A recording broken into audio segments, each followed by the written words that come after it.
Bien, vamos a empezar esta sesión trabajando con repositorios locales. En lugar de utilizar un proveedor de terceros o un proveedor como puede ser Gitean local, vamos a trabajar con sistemas de ficheros. Vamos a montarnos un repositorio de Git y vamos a trabajar, vamos a trabajar con él, ¿no? Vamos a empezar a ver cómo funciona Git, pero a ver cómo funciona Git de verdad.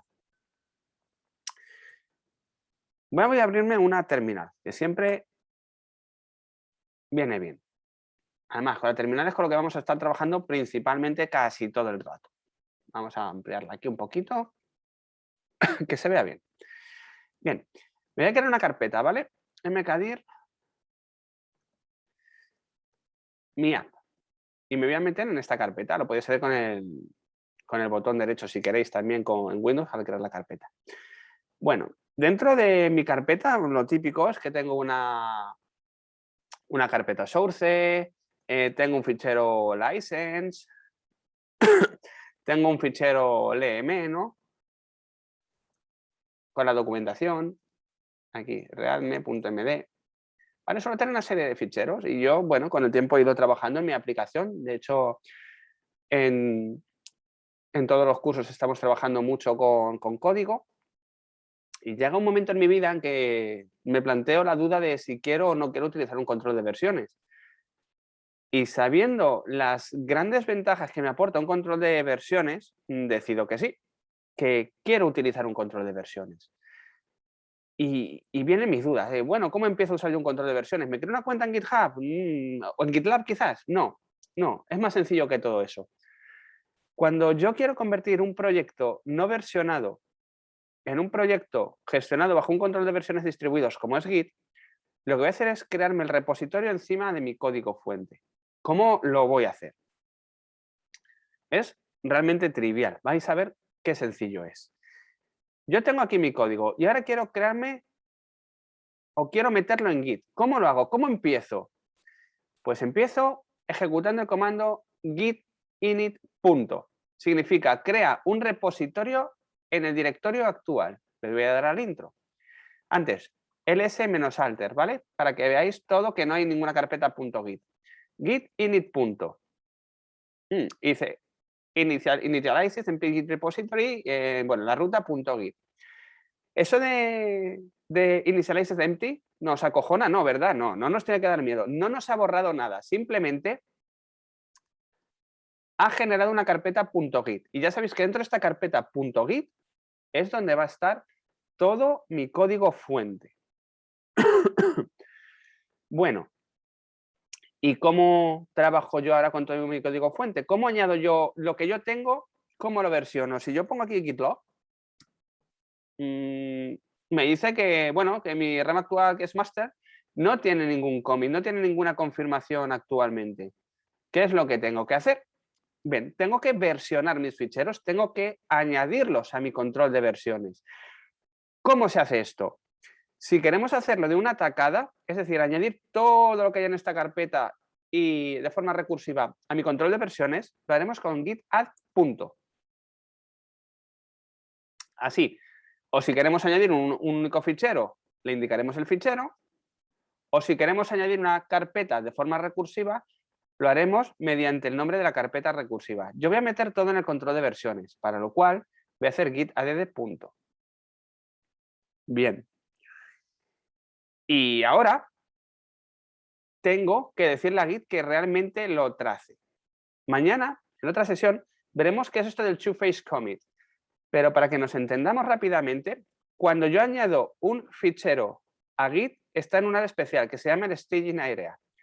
Para añadirlo definitivamente, tengo que confirmar. Todo en Git se basa en confirmaciones. Yo no lo he confirmado aún. ¿Cómo lo confirmo? Con git commit. Y me va a decir, please enter the commit message for your changes. Bla, bla, bla, bla, bla. No los voy a guardar, le voy a dar a escapar. ¿Por qué? Porque antes de que yo confirme nada, voy a hacer una pequeña configuración en Git.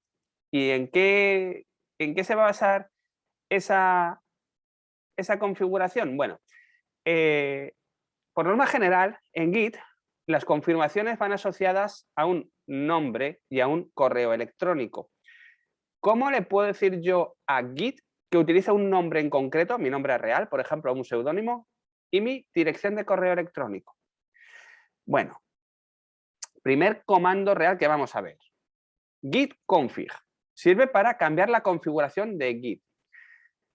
Esta configuración está en 3 partes, o lo que es lo mismo, la podemos cambiar en 3 partes. ¿Cuáles son las partes de nuestra configuración de Git? ¿O qué configuración es la Git? Hay 3. La primera es la que se denomina system-wide, o sea, a nivel de sistema operativo. Raramente utilizada, rarísimamente utilizada.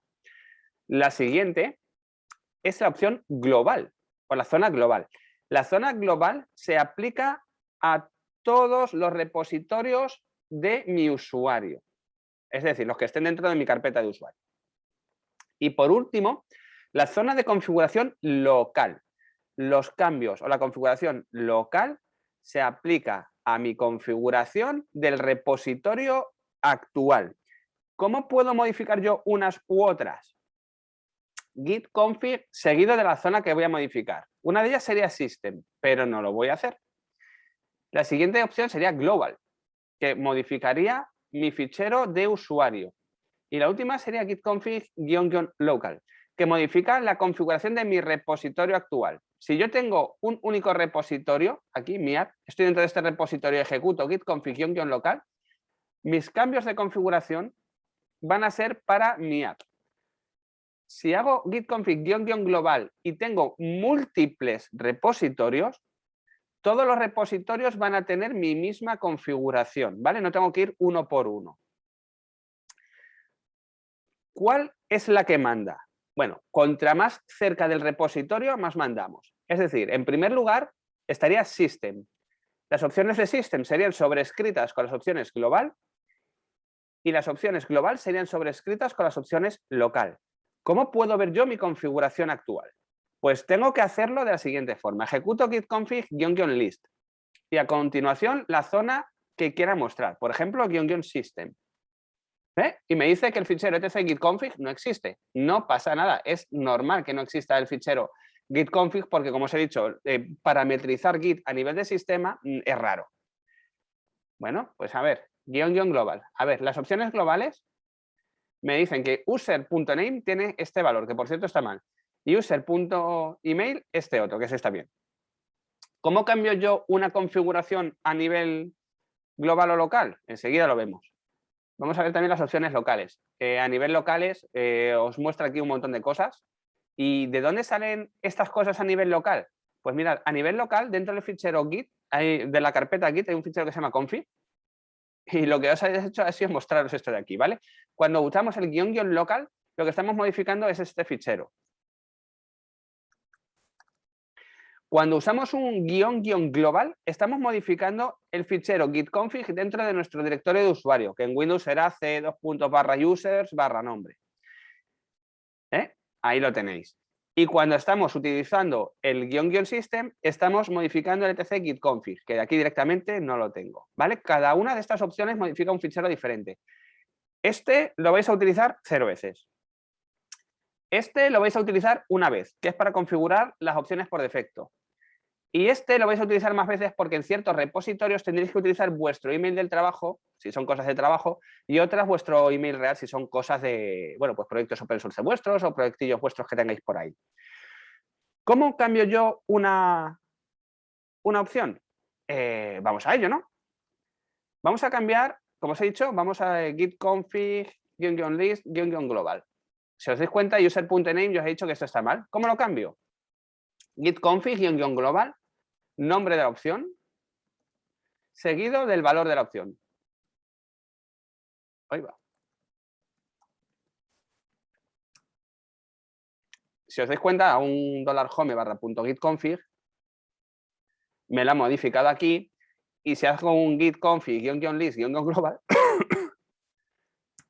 también me lo ha modificado aquí. Que quiero cambiar las opciones referentes a este repositorio, al repositorio mi app. ¿Cómo lo hago? Bueno, pues git config --local user.email, vroman@norepli_users_github.com, por ejemplo. Si yo ahora hago un cat.git fichero config, mirad cómo me ha metido aquí dentro esta opción. Y si hago un list --local, también me aparece ahora en esta parte de aquí. ¿Cuándo se va a utilizar este email? Cuando yo haga un commit dentro o una confirmación dentro de este repositorio. ¿Cuándo se va a utilizar el email de aquí arriba? Cuando haga una confirmación fuera de este repositorio en cualquier otro repositorio. Vamos a ver si esto es verdad. Como os he dicho antes, hemos metido ciertos ficheritos en Git, pero no hemos confirmado ese cambio. Está en lo que se llama el staging area. ¿Cómo confirmo yo estos cambios? ¿Cómo los meto realmente en Git? Pues hago un git commit -a. ¿Este -a qué significa? Que meta todo. ¿Por qué? Si yo hago un git commit a secas, fijaros que me ha dicho changes to be committed, ¿vale? Si hago un git commit -a, no pasa nada, sigue exactamente igual. Pero git commit -a significa todo, por si acaso. Y le pongo un comentario. Le puedo poner el comentario aquí. Prueba inicial. Guardo los cambios saliendo. Y ahora sí que me dice master root commit, prueba inicial, 2 files changed, una inserción, patatín, patata, lo que me diga. Si hago un git log, si os dais cuenta, en mi historial de confirmaciones me aparece exactamente el email que he puesto como local. Vamos a hacer otra prueba. Git config -local user.email victor@victorroman.es, ¿vale? He cambiado mi configuración. Git config, aquí. Voy a crear un nuevo, o voy a modificar un fichero. Echo mit a license, ¿vale? Estoy metiendo, lo que he hecho ha sido cambiar el contenido del fichero license, ¿vale? Lo he cambiado por mit, lo he hecho por comando. Si yo ahora confirmo el cambio, git commit -a, cambio el texto de license y hago un git log, ¿qué pasa ahora? Si os dais cuenta, ahora me ha puesto aquí el email actual. ¿Y por qué importa esto? Bueno, pues tened en cuenta que cuando vosotros hagáis un push a un servidor público, a un remote, como se suele decir en la terminología de Git, todo esto es público, ¿vale? Vuestro email pasa a ser público. Así que si no queréis revelar quiénes sois o cuál es vuestro email, no os queda más remedio que utilizar estas opciones para ocultarlo. Como yo tengo las opciones globales, además, yo puedo decir perfectamente que en mi fichero git config esto no haría falta, porque voy a usar las globales. De hecho, si yo ahora cambio el contenido de license otra vez y hago un git commit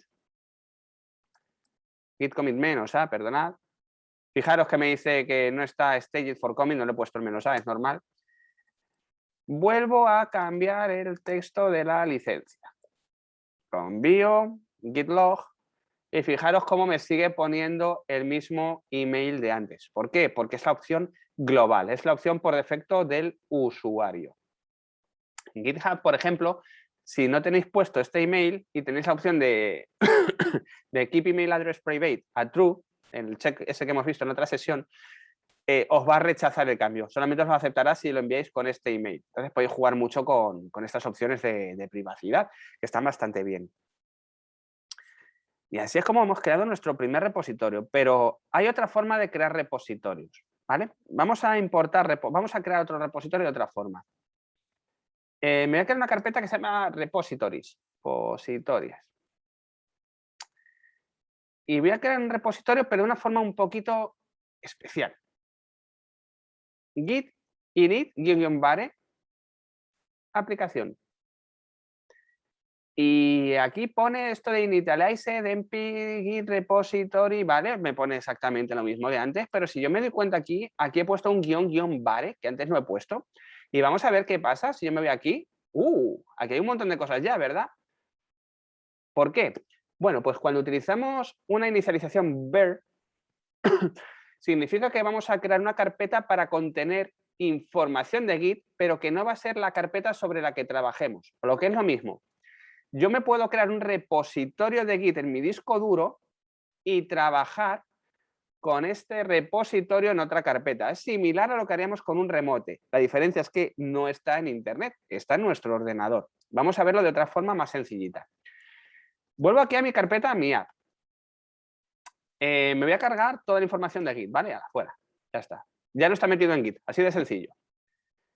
Y quiero meter todo este código en esta carpeta, que es como un colector de información. Esto, si queréis, incluso los que utilizáis Windows, podéis crearos un repositorio Vare en una carpeta compartida y ya tenéis montado, ya tenéis creado un servidor de Git para todos los que estén en vuestra LAN o mediante NFS. Pasa que el tema de permisos, bueno, es un poco para allá. Vale, voy a utilizar ahora un repositorio Vare. ¿Cómo se hace esto? Lo primero que tengo que hacerlo es clonarlo. La principal diferencia entre un repositorio Vare y un repositorio no Vare es que un repositorio Vare contiene el histórico de cambios, el histórico de confirmaciones, pero no voy a poder trabajar con él. Pensado para repositorios remotos o repositorios compartidos en carpetas. Mientras que un Git init sin el Vare, es decir, un repositorio normal, lo que hace es convertir mi carpeta a un repositorio Git.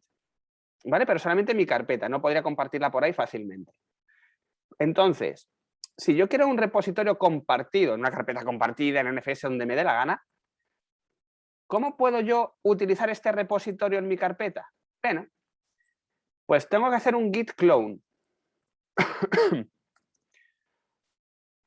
Y me dice, hey, ¿dónde vas? Que esta carpeta ya existe y no está vacía. Yo tengo que clonar el repositorio que acabo de crear, pero en una carpeta vacía. ¿Cómo convierto entonces esto de mi app a un repositorio nuevo? Bueno, el truco. Renombro la carpeta original. Clono el repositorio, git clone, esta carpeta, y la voy a llamar mi app mismo, ¿eh? Me voy a la carpeta mi app. Fijaros qué curioso. El repositorio subyacente, es decir, el que contiene la información, tiene un montón de cosas, pero mi carpeta actual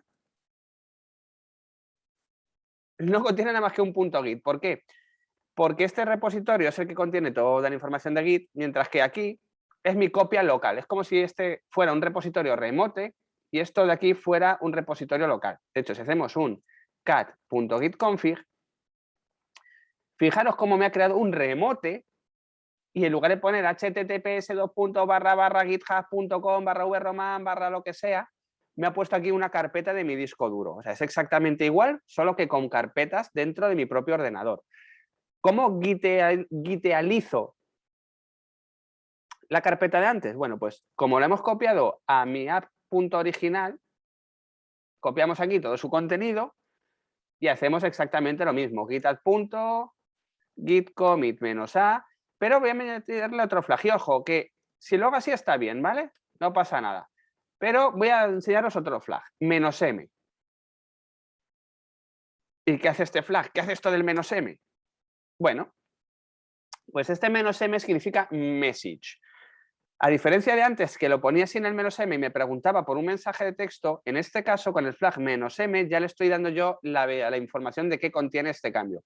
Es muy importante que cuando estamos utilizando un sistema de control de versiones, sea el que sea, siempre metamos un mensaje indicando qué cambio hemos hecho. Ese mensaje va a tener menos de 80 caracteres. No nos vamos a explayar ahí en exceso, ¿vale? Os recuerdo, esto es un historial de confirmaciones, no es un fichero de cambios, no es un fichero changelog donde os podéis explayar. Aquí, cortitos, breves y concisos. Vamos a hacer un git log para que veamos que de verdad funciona. Pero ahora yo puedo hacer una cosa más chula todavía, y es que ahora yo puedo hacer un git push. ¿Y qué quiere decir este git push? Este comando tan molón. Este git push coge mis cambios locales y me los envía a mi remote. ¿Cuál es mi remote en este caso? Esta carpeta. Git push. Funciona la primera. ¿Y más cosas ahora? Bueno, pues nada, yo de repente tengo un mal día y digo, a la mierda mi aplicación, que esto no va a ninguna parte. ¡Hala, fuera! ¿Y me la he cargado? Pues no, no me la he cargado porque yo puedo hacer un git clone y como lo tenía en un repositorio, que no era esa misma carpeta, aquí vuelvo a tener las cosas necesarias. Maravilloso, ¿verdad? Ahora, si os cargáis el repositorio subyacente, que es esta carpeta de aquí, Si os cargáis ya todo esto de aquí, esto sí que ya aquí no tenemos más tutía que, bueno, pues empezar desde de cero otra vez, ¿vale? Así que si bueno, se nos vaya un poco la olla, vamos a intentar utilizar siempre carpetas por si acaso y a trabajar con ellas. Y de momento me vais a decir, lo que acabas de hacer está muy chulo, pero lo único que has hecho es escribir comandos en una terminal. Sí, ¿verdad? Es que yo soy muy fan de la terminal. Pero no nos asustemos porque podemos utilizar cualquier entorno. Vamos a empezar, por ejemplo, con Eclipse, para que veáis que se pueden utilizar los entornos en cualquier caso. Mientras Eclipse carga, vamos a repasar los pasos. Vamos a hacerlo de nuevo de dos formas, ¿vale? Cuando tengo una aplicación ya existente, cuando tengo una aplicación ya existente y quiero gitear mi aplicación para mí mismo, para mí solo, dentro de la carpeta haré git init.git add. En mi caso, git commit -am versión actual de mi proyecto. ¿Vale? Así giteo una carpeta que ya tenga existente. Y a partir de este momento mi carpeta se convierte en un repositorio Git. Si os dais cuenta, en mi prompt, aquí no pone nada, aquí pone flechita mía, pero justo después del git init, mirad cómo me ha cambiado y me pone git /master, ¿vale? Para que yo sepa que estoy en la rama master. Insisto, esto es por configuración de mi terminal, esto es OMA-ZSH. Bien, esta es la forma básica, de hecho git log lo podemos ver aquí, ¿eh? Problema, que si yo me cargo la carpeta mi app, no hay solución. La opción B es crearme un repositorio para mi proyecto, que no esté dentro de mi propia carpeta. ¿Cómo puedo hacer yo esto? Me creo una carpeta general. Yo os estoy poniendo la terminología que utilizo yo, que siempre es repositories. Git init --vare mi app. Y lo que creo es un repositorio vare. Si os dais cuenta, los repositorios tipo vare tienen pues una serie de información, pero no contienen mi código fuente. ¿Cómo trabajo yo ahora con un repositorio vare? Bueno, los repositorios vare, como os indico, no están hechos para trabajar sobre ellos directamente. Y por tanto, lo que vamos a hacer es clonarlos a una carpeta donde yo sí voy a trabajar con ellos. Así que me voy a ir a mi carpeta principal y haré un git clone de esa carpeta vare, ¿vale? De la carpeta vare. Si aquí pone esto, aquí pone esto. Es exactamente igual que si clonáramos desde GitHub. En lugar de clonar desde GitHub aquí, ponemos la carpeta con mi repositorio. La clono. Una vez que la he clonado, ya puedo trabajar con ella. Vamos a hacer un crear para despejar la pantalla. Un ls-altr para que lo veáis. Solamente un fichero git. Touch mensaje. Touch cosa.c. Y lo mismo. Git add punto. Git commit -am versión inicial, pero en este caso nos faltaría una cosa. ¿Qué nos falta? Cuando yo confirmo un cambio con git commit, lo estoy mandando a mi repositorio local, es decir, a mi carpeta.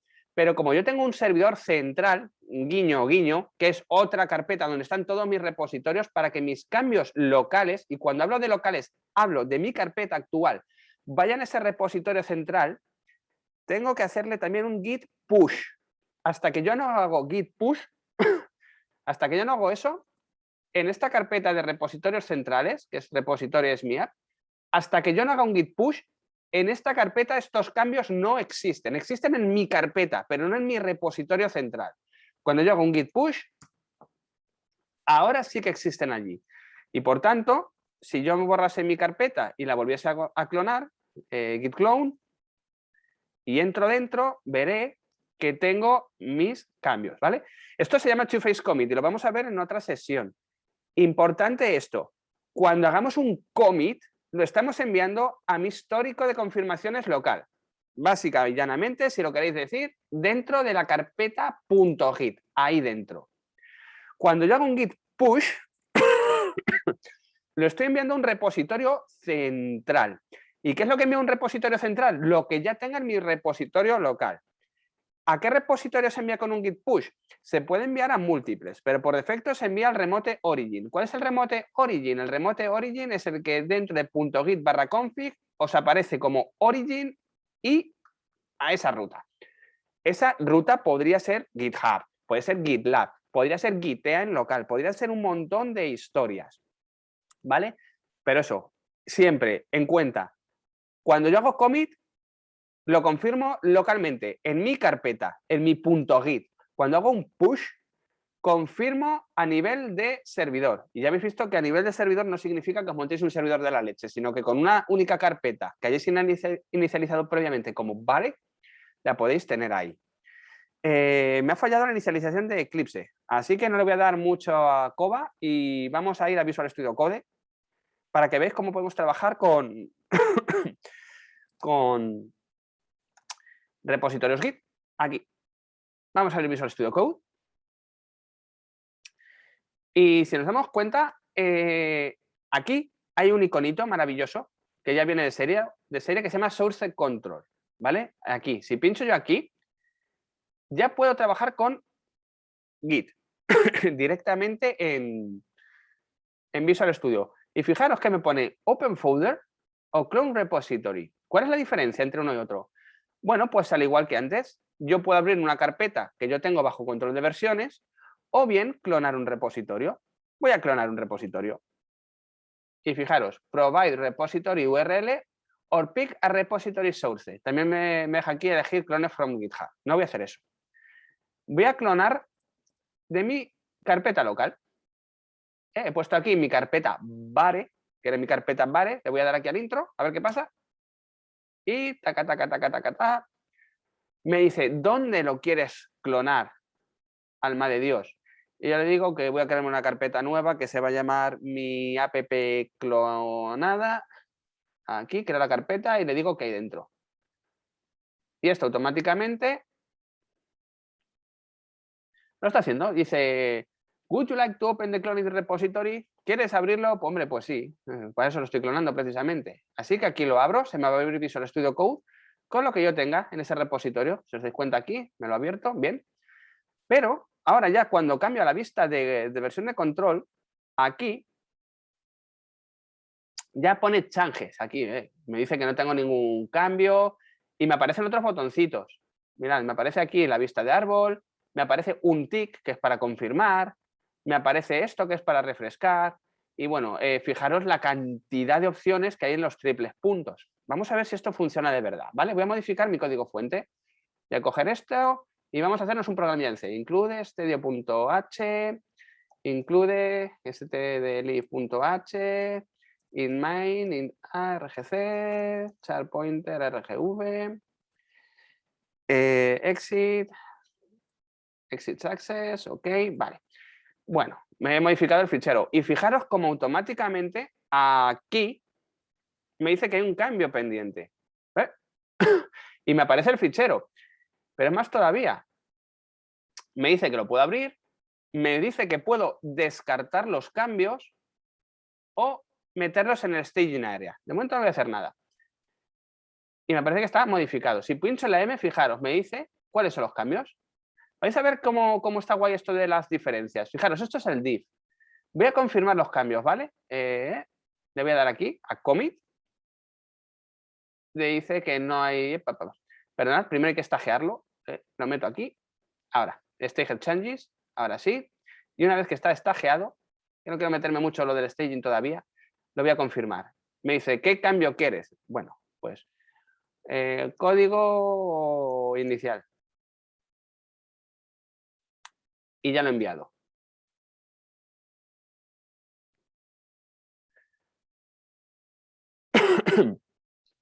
Voy a quitar esto ahora que no quiero que me instalen las extensiones. Resulta que yo con el tiempo quiero hacer ciertos cambios en mi proyecto y aquí además de ponerle esto, quiero hacer un fprint en stdout, comillas, inicializando aplicación. N, ¿vale? Otra vez, guardo los cambios y aquí de nuevo me dice que ha habido cambios. Yo ahora le voy a dar a la letra M y fijaros cómo me dice que la línea 5 es nueva, que antes no había nada en esa línea, pero que ahora he metido esto en la línea 5, que está muy bien, ¿verdad? Porque es muy visual verlo así. ¿Y qué tengo que hacer lo mismo? Bueno, pues venga, voy a estajear el cambio. Adicionalmente, me he dado cuenta que no tengo una licencia. New file, license. Poner aquí el texto legal de la licencia MIT, ¿vale? Guardo los cambios. Y de nuevo, aquí, en Source Control me dice que tengo 2 cambios pendientes ahora. ¿Qué cambios son? Bueno, me dice lo primero que tengo este cambio que no está staged, que no lo he metido, y aquí que se ha cambiado este fichero. Si yo le doy al más ahora directamente, fijaros cómo me ha puesto una A. ¿Qué significa esto? Bueno, pues esta A significa que lo va a añadir a las confirmaciones y la M significa que va a añadir los cambios a las confirmaciones. Este fichero, por tanto, se añade nuevo a mi índice, el cosa.c se añade automáticamente, perdona, se añaden los cambios. Voy a confirmarlos, ¿vale? Hago varios cambios y lo mando. Ahí, le doy a commit y ya está.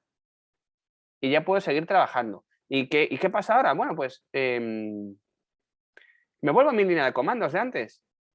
Y si os dais cuenta, aquí no ha pasado nada, ¿eh? ¿Verdad? No versión inicial, pero yo resulta que he hecho varios cambios en un repositorio central de código. ¿Qué pasa si hago un git pull? Nuevo comando. A ver, anda.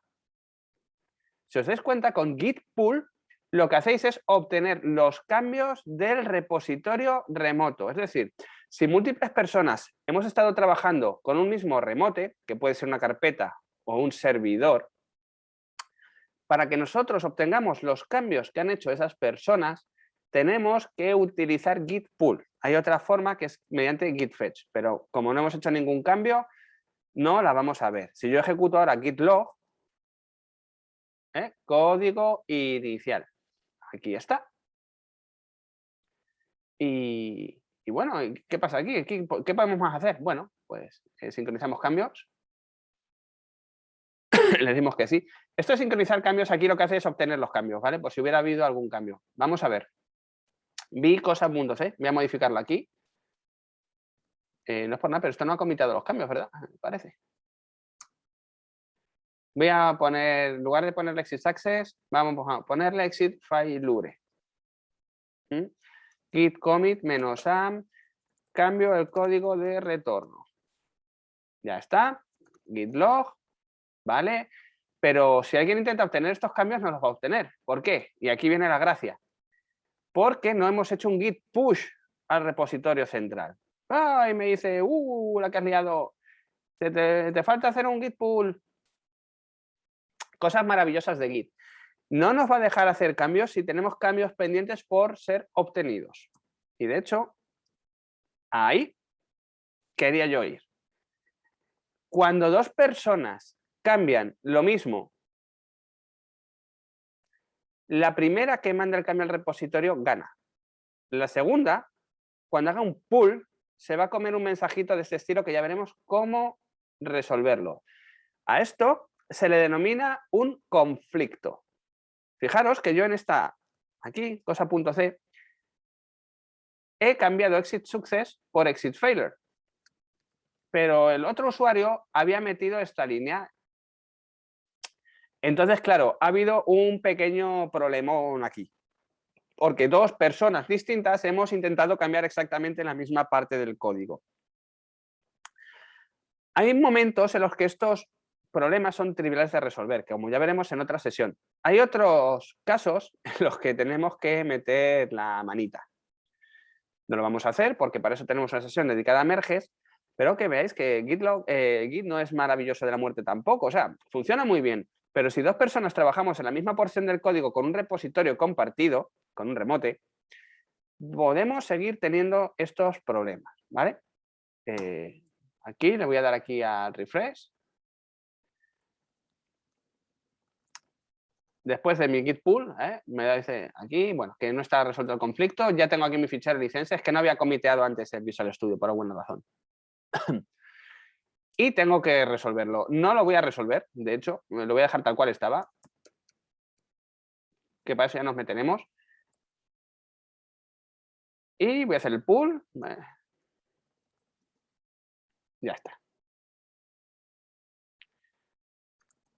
A ver. Bien. y ahora aquí vamos a reflejar los cambios. Bueno, esto se puede hacer así con Visual Studio.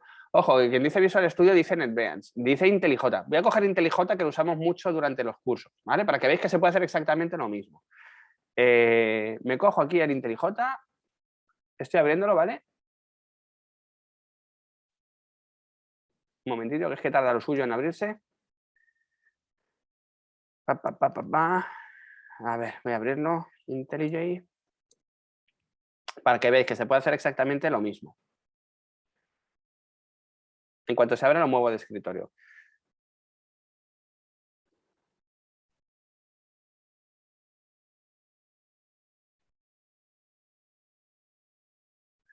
Aquí. Bueno, aquí tengo Gitea.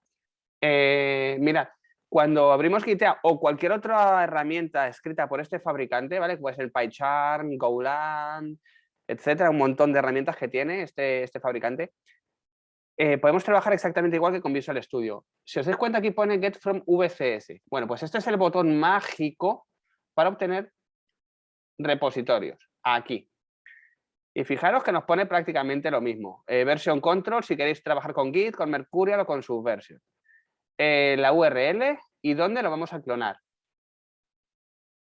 Lo voy a clonar en /demo, git, idea. ¿Y qué es lo que voy a clonar? Pues voy a clonar la carpeta compartida de mi servidor. En este caso es esta carpeta. Cuando hablo de mi servidor me refiero también a mi propio ordenador, ¿vale? A mi carpeta de repositorios. Ahí. Nada, le doy a clone. No se ve, me lo está cargando en el otro monitor. En cuanto pueda lo muevo.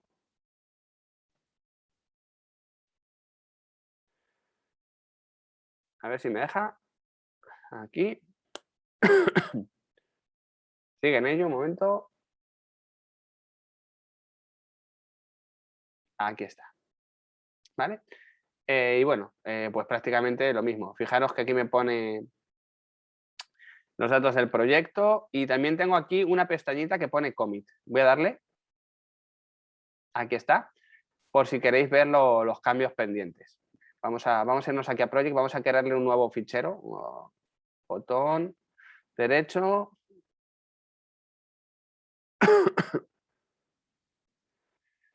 Muy lentito hoy. Enseguida nos aparecerán las opciones. Aquí, new.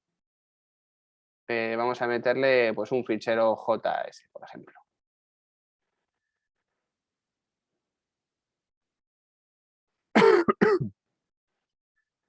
En cuanto esto espabile, se lo podremos meter.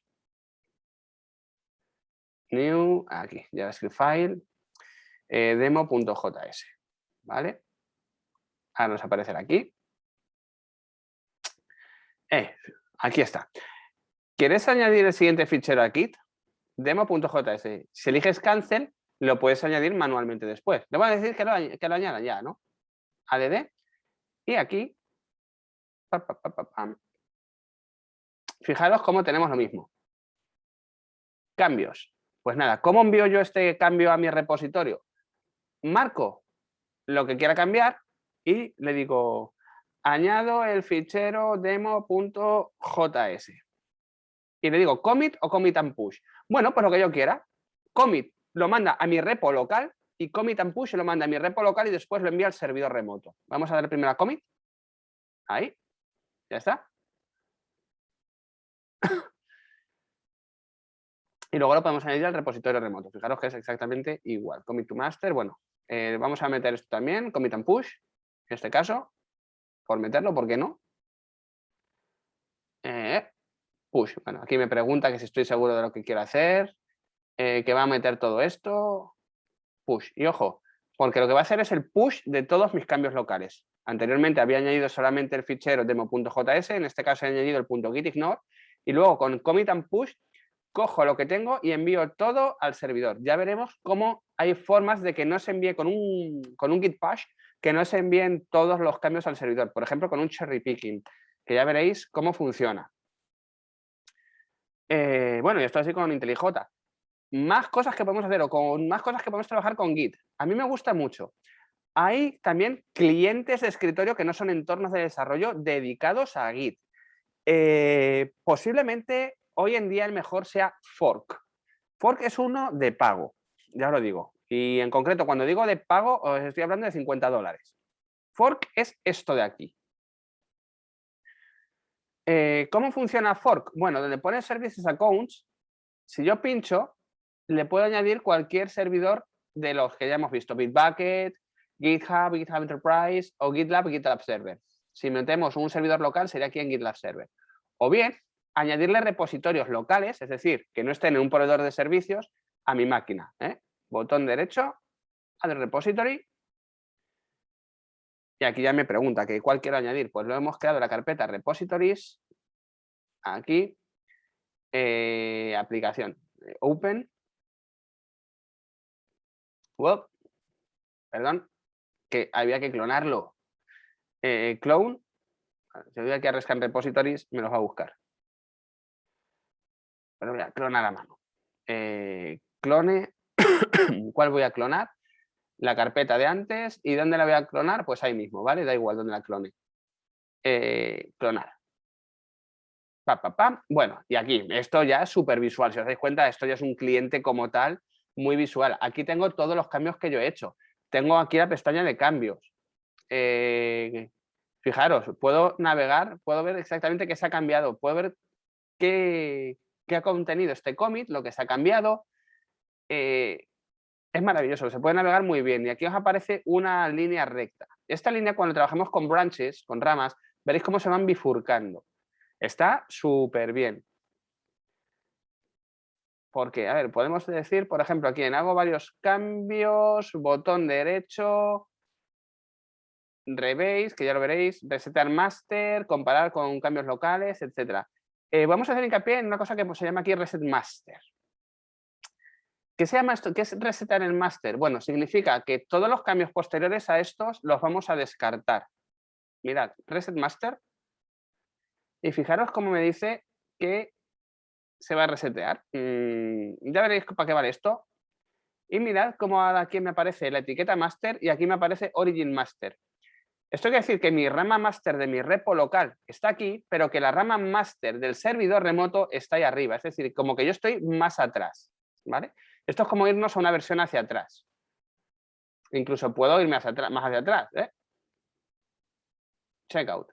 Bueno, pues estos son herramientas gráficas. Son muy útiles. Cuando trabajáis profesionalmente con Git y tenéis muchísimos cambios o muchos repos, es recomendable que utilicéis una de estas herramientas. Hay otras herramientas muy buenas y gratuitas para muchos sistemas operativos. Os voy a enseñar algunas de ellas para que las conozcamos un poquito. Vamos a irnos aquí al navegador. Por ejemplo, Git Tower. Git Tower es otra de las herramientas por excelencia. Fijaros cómo tiene una cosa muy similar y es igual de bonito, ¿vale? Se ve muy bien los cambios, tiene un montón de historias, tenéis todo muy visual. Ya os digo, esto es cuestión de gustos, cada cual le gusta a uno.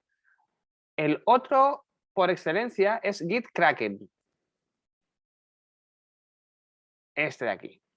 Windows, Mac y Linux también. Si os dais cuenta, casi todos funcionan en todos. Ya cada cual el que más os guste. Vamos a ampliar. Ahí. Tenéis también, pues lo mismo, locales, remotos, pull requests y SUES. Todos estos se integran súper bien en las páginas de servicios. En GitLab, en GitHub se integran súper bien. Este es Git Kraken. También está muy bien. Y el que yo os he enseñado, que es el que se usa por excelencia, Git Fork, pero vamos a buscar Git Fork Client porque si no, no va a aparecer. Es este de aquí, Git Fork, ¿vale? También muy bonito y todo lo que vosotros queráis. Mención honorífica a Tortoise Git para los usuarios de Windows. Tortoise Git, oh, no hay capturas de pantalla en este.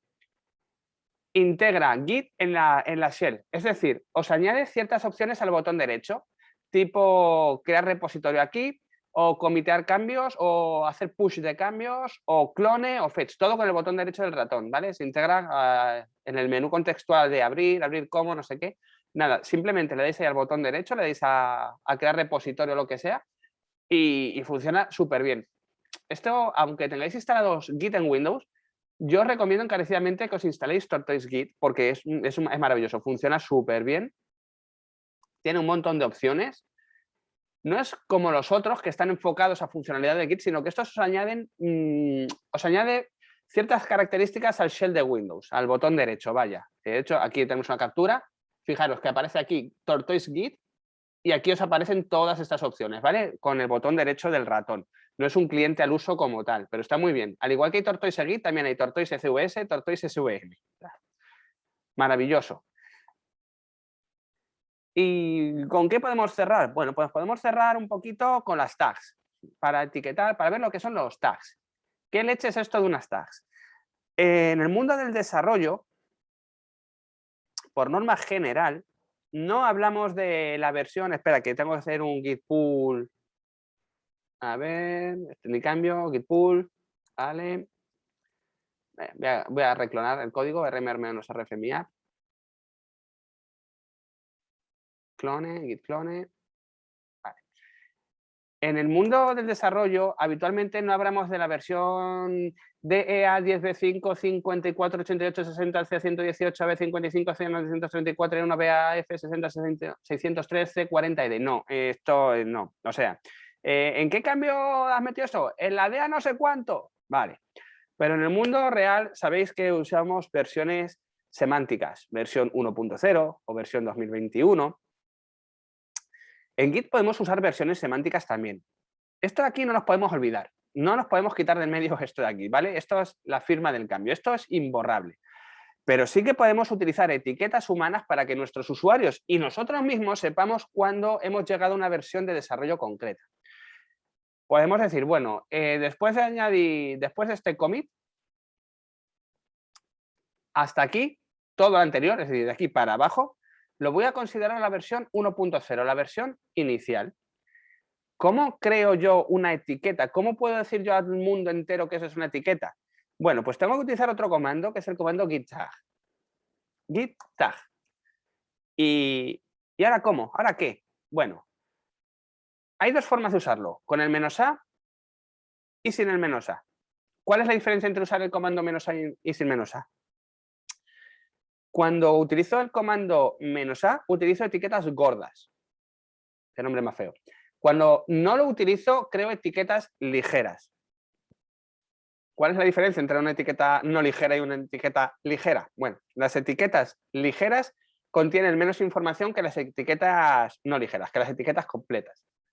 ¿Qué información contienen las etiquetas completas que no contienen las etiquetas ligeras? Pues en concreto ciertos metadatos, principalmente el autor de la etiqueta, el número, el email de la etiqueta, perdonad, autor, email y también la fecha en la que se crea la etiqueta. Es decir, contienen información de cuándo y quién ha decidido que esa confirmación es tal etiqueta. ¿En qué casos utilizamos una u otra? Cuando creamos proyectos open source o versiones mayores de nuestro software, vamos a utilizar el "-a". Cuando creamos versiones menores o únicamente para uso interno, no vamos a usar el "-a". ¿Cómo utilizo yo esto? Pues nada, voy a crear el "-a" como si fuera un proyecto ahí súper guay. Y le pongo el nombre de mi etiqueta. Voy a ponerle que es la etiqueta 1.0, ¿vale? Versión 1.0, es versión semántica. Siempre suelen comenzar por V. ¿Y cómo le digo yo que esta etiqueta corresponde a un número de confirmación? Bueno, si yo le pongo aquí el número de confirmación, esa etiqueta va casada a ese número de confirmación. Si no le pongo ningún número de confirmación, esta etiqueta va casada a mi versión actual. Es decir, si hago un git log, al de arriba del todo, aquí, a este que pone head, master, va a ir unida a ese de ahí. Pero como yo quiero que esta versión sea la concreta, pues voy a etiquetarlo bien. Git tag -a v1.0 confirmación. Y fijaros que me está preguntando, oye, escribe un mensaje, versión 1.0. ¿Guardo? ¿Y ahora qué? ¿Git log? Git commit -am, versión 1.0. Ya está, bien. Pero me falta publicar esta rama. ¿Cómo publico yo esta rama a mi versión, a mi repositorio central? Con git push. ¿Cómo puedo ver yo qué etiquetas tengo? Bueno, git branch -l, ay, perdonad, que no lo he cambiado. ¿Cómo puedo enviar yo esta etiqueta al repositorio primero? Git push y ojo, porque aquí cambia la cosa, ¿vale? Si yo hago un git push, me dice que everything is up to date. Pero si yo quiero enviar una etiqueta, tendré que hacer git push nombre de mi remote, origin, v1. Lo que sea. Hemos llamado 1.0, pues la empujamos. Fijaros. Cuando yo quiero crear una etiqueta server-side, tengo que hacerlo de esta forma. Ahora sí que lo hemos hecho. Y fijaros dónde se ha enviado, a mi repositorio remoto. Si no quiero enviarlo a mi repositorio remoto, pues no hacemos el push. Acordaros, estamos utilizando dos repositorios. El repositorio de mi carpeta y el repositorio remoto, simplemente por tener un repositorio de Spare, ¿no? Por tener por ahí una copia de seguridad. Que quien dice una carpeta dice GitHub. Yo soy muy cansino con esto, ya lo sé, pero es que es la mejor forma de practicar tanto en local como con otro servidor. Me voy a ir a fork, ¿vale? Me voy a ir aquí a la herramienta fork, que no la veo por ninguna parte. ¿Dónde estás? Aquí. Y fijaros cómo, refresh. Vamos a decirle que refresque esto porque no lo ha refrescado. A ver, remotes, origin, fetch origin. Aquí. Fijaros cómo ahora tengo ya la etiqueta 1.0. Además, mirad cómo en fork me dice exactamente dónde he metido la versión 1.0. Voy a crear otra etiqueta. Git log. Bueno, no. Git add -a v1. Bueno, voy a utilizar la versión actual, versión 1.1, -m, versión 1.1. He puesto git add en lugar de git tag. Git push origin v1.1. Acordaros, tengo que enviar a mi repositorio central la 1.1, ¿vale? Vale. Voy a volver a hacer un fork, voy a volver a refrescar la información. Voy a hacer aquí un refresh. Perdón, que se me ha cerrado la aplicación. He cerrado yo sin querer. A ver, recientes. Repositories. Bueno.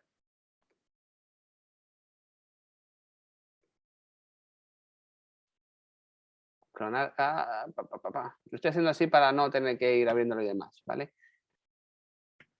Aquí lo he vuelto a clonar. No pasa nada. Aquí, en tags, tengo las dos etiquetas. Si yo hago clic en uno o clic en otro, puedo cambiar directamente entre etiquetas. Pero esto es a nivel visual, ¿vale? Para verlo. Si yo en mi línea de comandos quiero cambiar de una etiqueta a otra, puedo hacerlo también. Mirad, voy a usar un git log. Fijaros que aquí me pone tag 1.1, tag 1.0. En lugar de cambiar este commit o este commit, yo cambio de etiqueta. ¿Cómo puedo ver cómo estaba mi código fuente en el momento de esa etiqueta? Vamos a verlo. ls ahí, hago git checkout v1.0. Bueno, y me dice que he cambiado a la rama 1.0. Este checkout significa cambia a una rama u etiqueta. En este caso, he cambiado a la etiqueta 1.0, perdón. Fijaros que me dice git is now at tal. Hago varios cambios. Mirad como aquí al principio estaba el fichero demo.js, pero ahora no está porque ese fichero se ha añadido posteriormente. He cambiado la etiqueta 1.0 en mi etiqueta 1.0, eso no estaba. Entonces, pues nada, ¿qué le vamos a hacer? ¿Cómo vuelvo a ver? ¿Cómo puedo volver a mi rama principal? Mi rama principal se llamaba master. ¿Cómo vuelvo a mi rama principal? Git checkout master. Y ahora vuelvo a estar ahí. ¿Que quiero irme a la 1.1? Git checkout v1.1. Git checkout v1.0. Git checkout master. Y me vuelvo a la master. Fijaros que cuando yo cambio de rama, aquí me cambia este numerito. DA10B5 o a la 1.1. Estoy por aquí abajo. La 1. Git checkout v1.1. Quiero cambiar a 1.1. A ver, es la DA10B5. Y ahora git checkout master. Si yo hago un git log y me quedo con estos números DA10B5, fijaros como la 1.0 empezaba por DA10B5 y la 1.0, si cambio al 1.0, va a empezar por 1F4030. Git checkout v1.0. 1F4030. ¿Veis? Si os dais cuenta, cuando hacéis el checkout a una versión, a una etiquetada con un tag, realmente estáis cambiando una versión dentro del historial de confirmaciones concreta. Lo que tenéis aquí es lo que había en ese momento en vuestro repositorio. Todos los cambios que ha habido posteriormente en vuestro repositorio no existen. ¿Por qué? Porque estáis en una especie de viaje al pasado. Cuando yo hago un git checkout de una etiqueta, veo cómo estaba mi código en ese momento del pasado. Es una foto. Entonces, las etiquetas sirven precisamente para eso. Podemos definir que las etiquetas sirven para cambiar mi repositorio a un estado en el que se encontraba en el momento de crear esa etiqueta, para ver una foto del código fuente del pasado, de cómo estaba en ese momento. Además, en Git podemos viajar al pasado de otra forma. Supongamos que estoy en mi rama master y que yo, bueno, pues no tenía por qué haber añadido el fichero demo.js. Por alguna razón, yo no tenía que haber añadido el fichero .js y ahora tengo que irme para atrás. ¿Cómo me puedo ir para atrás? Bueno, yo puedo borrar el fichero y ya está. O mejor aún, puedo decirle a Git que no tenga en cuenta estos cambios. Puedo decirle a Git que quiero viajar al pasado. ¿Cómo se viaja al pasado en Git? Utilizando un comandito que se llama git revert, seguido de un número de confirmación. Vamos a volver a este de aquí. ¿Vale? En Git, por norma general, no utilizamos todo este chorizo, sino que cogemos los 4 o los 8 primeros, 40, 30, así mismo. Estos son suficientes.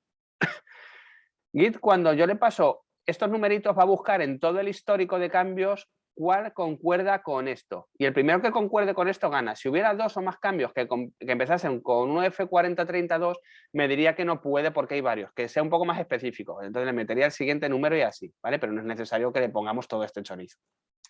¿Cómo vuelvo al pasado? Con un git revert indicándole el número de commit al cual voy a volver. Y fijaros que dice, revert, hago varios cambios.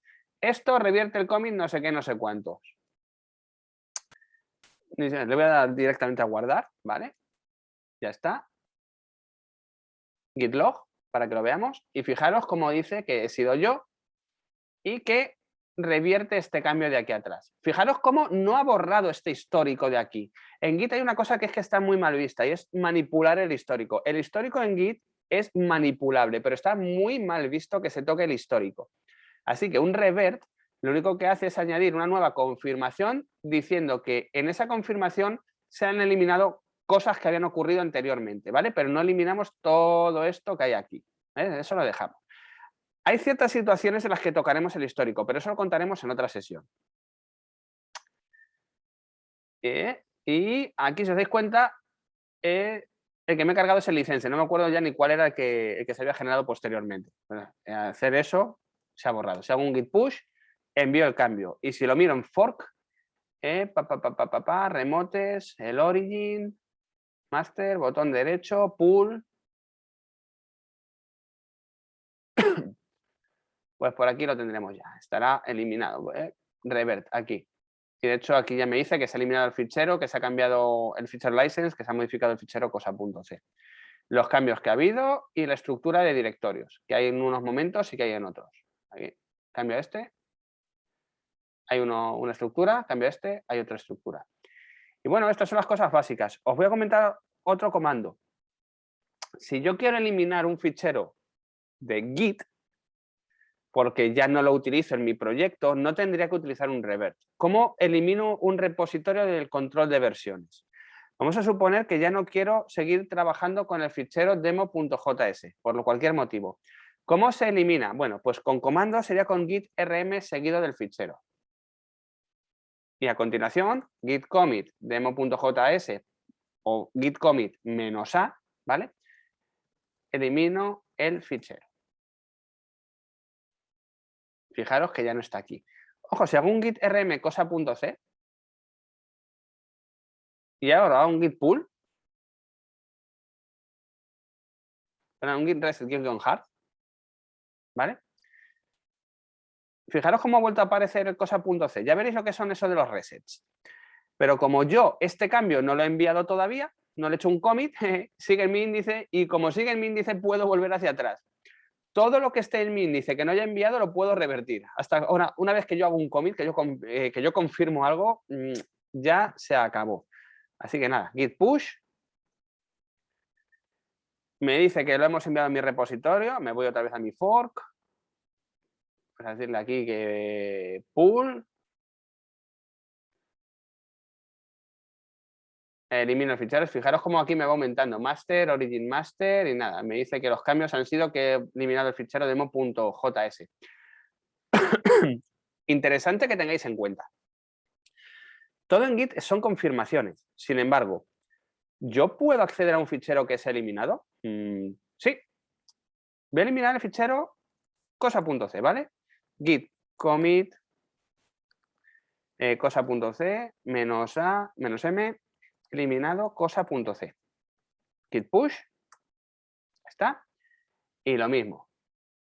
Pull origin master. Lo vuelvo a obtener. Eliminado cosa.c. Pero fijaros que el historial de cambios, perdón, el historial de cambios es lo suficientemente inteligente como para saber que se ha eliminado un fichero que en ese momento estaba. ¿Por qué os comento esto de que se pueden recuperar ficheros? Bueno, pues evidentemente por la utilidad práctica, pero también por una cosilla.